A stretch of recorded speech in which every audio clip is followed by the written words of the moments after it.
Okay, Mr. Lewis. Hello, Mr. Lewis. How are you doing today? Well, Catherine, and yourself? That's good. Mr. Lewis, can you please state your age and your year of birth? I'm 55 years old. I was born in 1957. Can you please tell us what town you grew up in Boston? I grew up in Roxbury, Massachusetts.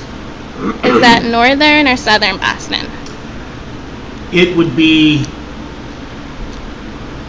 east of the Charles River. Okay. So does that mean that you went to a predominantly black school or white school, or lived in a predominantly black neighborhood or white neighborhood? When I started elementary school in Roxbury at the age of 5, it was a predominantly black school. Okay. Okay. How was school like? Do you remember the condition of your books, your desks? I remember it being wooden desks that opened, that had an inkwell, but it didn't have an ink tray. I remember having to use a doily to put my lunch on. It's a cloth material that you put down before you ate. My mother used to always give us a doily to eat with. Okay. I remember that the seats were made of cast iron, a heavy metal. And I remember opening and having a cubby hole to put my possessions in. Okay. And would you say they were in good quality? They were okay. Okay. They were okay. They weren't the best of quality. They weren't new by no means. Seemed like they had been around for a while, yeah. as I recall. But how was the school spirit like? The companionship between the students, the relationship between the teachers? Well, we all went to church together. Oh, that's so cool. And so a lot of us were in church together. So I just remember the kids that were in my first and second grade, we all were in the Sunday school together. That's cool. Okay, Mr. Lewis, through my research, I discovered that by law, segregation in Boston public schools was eliminated in 1855. The segregation that existed in school when you were growing up was known as de facto segregation.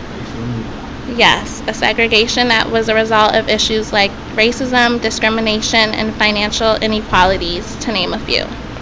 This meant that predominantly black areas had predominantly black schools and predominantly white areas had predominantly white schools. It was not until 1965, 11 years after Brown versus the Board of Education, that Boston, Massachusetts legislature chose to recognize the segregation and pass the Racial Imbalance Act. 1965. That would make you 8 years old, right? What do you remember about this time? What was your life like in Boston during this time? Well, several things I remember very clearly. Boston City Public Schools were going down for black students. My mother and father had friends. Yeah. The Manleys was the name of this family. And we all shared the same pastor. And pastor told us that we ought to leave the city because the schools weren't good for black children. And so the Manleys, my mother and father's best friends, went out to a town called Sudbury, about 35 miles west of Boston, Roxbury, where we lived. Yeah. And they moved into this Sudbury town and became the first black family to live in Sudbury. Well, my mother and father, being good friends with them, said, well, we want to live. Now, remembering, I'm one of 17 children. Yeah. At that time, there was 12 of us living at home. Wow. So it was difficult for us to find a place, to afford a place large enough for us all to have a bedroom. But through the help of our pastor, my mother and father were able to find a house. Okay. But when we went to move into Sudbury, they told my mother and father they already had a black family. And so we ended up not moving to Sudbury, but we moved to a neighboring town called Framingham. And we ended up being one of the first black families to live in Framingham, Massachusetts. Wow. And what was it like there in Framingham? Well, all I remember is when I was in the 3rd grade, and I remember very distinctly this boy on the first day. I mean, my family, we're very athletic boys. Yeah. And we could play anything.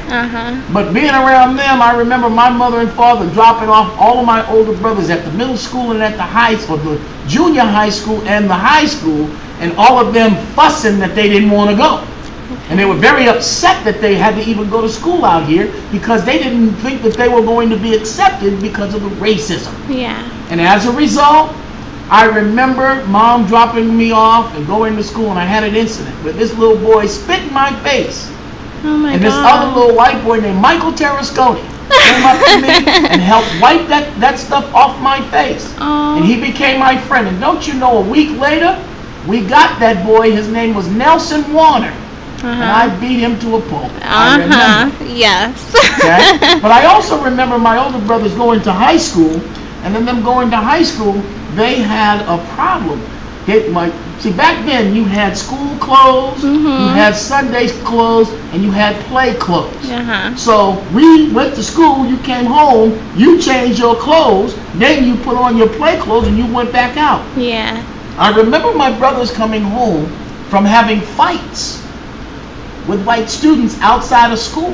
And we were the type of family that we would go everywhere. There were no inhibitions. We weren't restricting ourselves from seeing the community and living in and taking part in the community that we grew up. My father made us like that. That's good.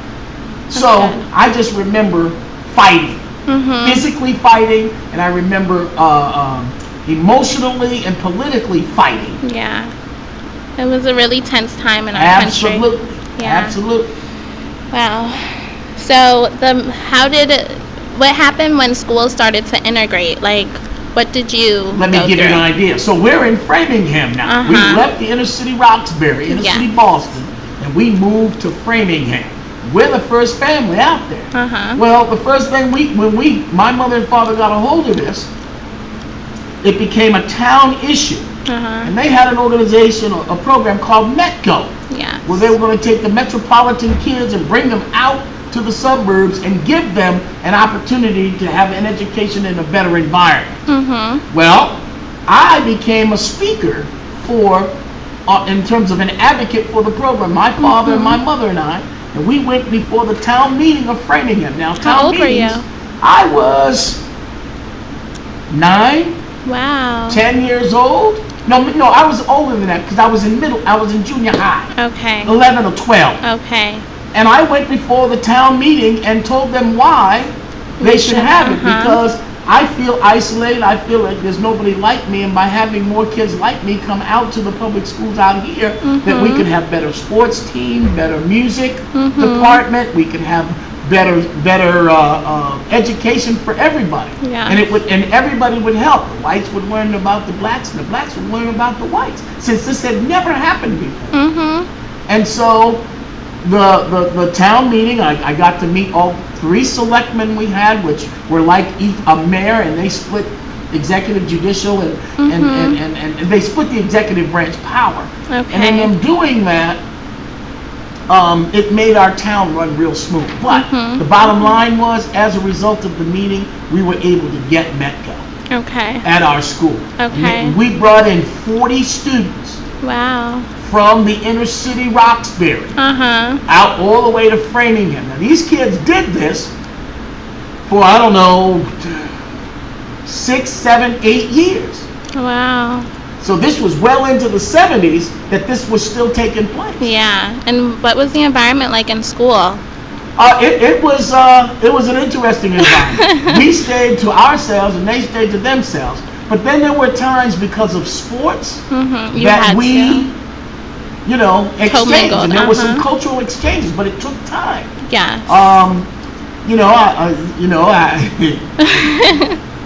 Oh wow. I didn't. Oh, okay.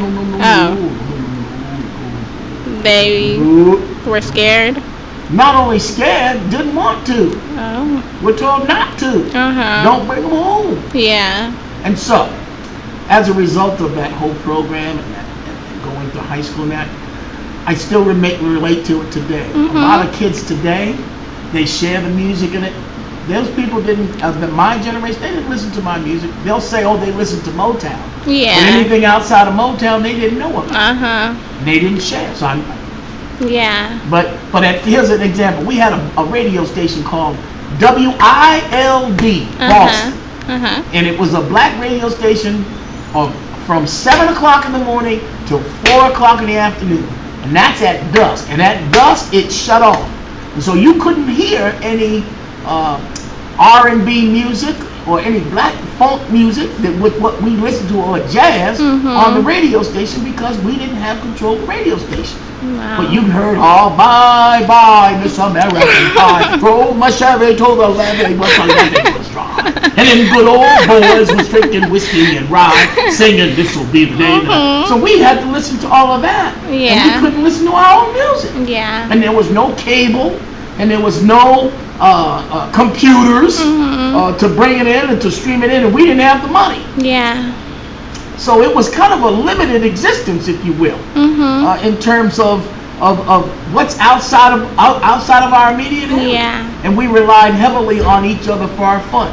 We couldn't go to camp because we couldn't afford it. So we made our fun, and this is one of the beautiful things about these small towns. They had a recreation department, and they had everything set up by neighborhood. And so we had a neighborhood baseball team, a neighborhood basketball team, a neighborhood swim team, we had a neighborhood horseshoe team, and we would compete with the white neighborhoods via the recreation department. And a lot of times we win, in particular when it was running and baseball. We always dominated baseball. And then we started to get other people like Costa Ricans, and I remember Ricardo and Pedro Sosa, they were from Costa Rica. And we had some Puerto Ricans that moved in as well. And so then it became more of a melting pot. But then we were seeing Framingham grow and diversify as a result of the Racial Imbalance Act. Thank you. Yeah. So, Mr. Lewis, do you think that what you went through made you want to become a teacher? What I went through has nothing to do with me becoming a teacher. I became a teacher because there have been a history of teachers in my family. Dating back to Shreveport, Louisiana on my father's side. My great aunt Edna was a school teacher in Shreveport, Louisiana, Bossier Parish. From there, my grandmother was a teacher in the city of Louisiana. Then my aunt recently retired from being a professor at the University of Nevada, Las Vegas. Wow. Where she was also the head of the sociology department, and she was also, she got a PhD and all that other stuff. So, and then to have a mother who could read Latin, English, all this stuff when she was coming through school, and an outstanding student, education was very important to my mother and father, and to my family in particular. Because outside of an education, it was felt that you couldn't upwardly progress or be mobile from your present condition of poverty. And we were impoverished. That is true. I believe that too. To conclude our interview, Mr. Lewis, do you think that the desegregation of schools has helped to narrow the black-white achievement gap? Being that you are a teacher now in a diverse school. Absolutely. I wouldn't have that Promethean board to your left. That is true. If I wasn't in a school, in a good school district. That's true. The best school district in the country today. That's true. Montgomery County, Maryland. Montgomery County Public Schools. Yes.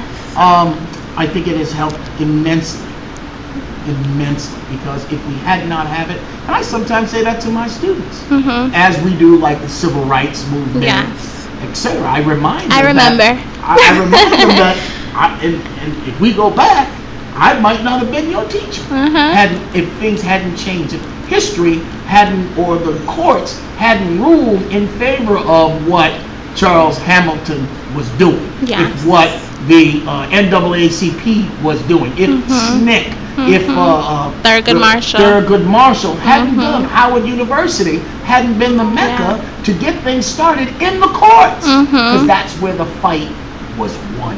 Yes. Okay, Mr. Lewis, it was really nice talking to you. It's always nice to talk to my students, and tell your teacher you're my student.